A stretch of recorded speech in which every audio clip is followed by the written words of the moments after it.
Hi everyone. This is the second in the series of 3 short videos that we'll be sending through ahead of the May workshops. And the idea is to give you a sense of what the evaluation found and the sorts of things that we'll be discussing at the workshops.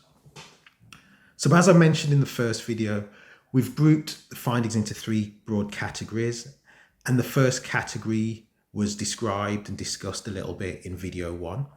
And the second category of findings relates to the type of things that need to be in place to make this mixed or hybrid type of service delivery work. So for example, what's needed in terms of support, training, IT and infrastructure, guidance, staffing levels, those sorts of things. And I'm sure you can think of more of them. What's needed to make this type of mixed service delivery work. So that's the second category, what needs to be in place to enable hybrid service delivery. So I'll give you some examples of the types of things that staff and service users said about this. For example, service users discussed some challenges or barriers to accessing support remotely. And this tells us a lot about what might need to be in place to make remote delivery accessible for service users. For instance, one service user who didn't have Wi-Fi at home or a smartphone said the following about face-to-face and remote service delivery during the pandemic.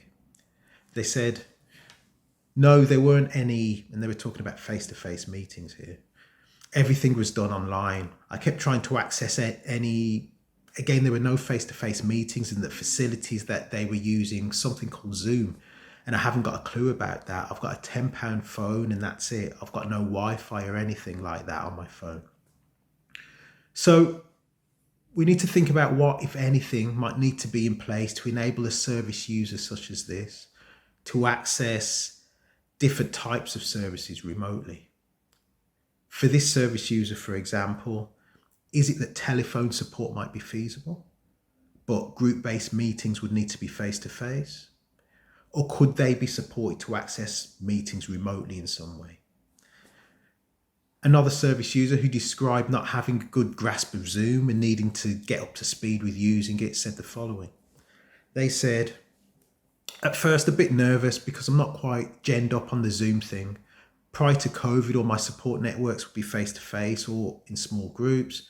So it took me a bit to get used to the Zoom meetings and getting how to get the video sorted and your voice on.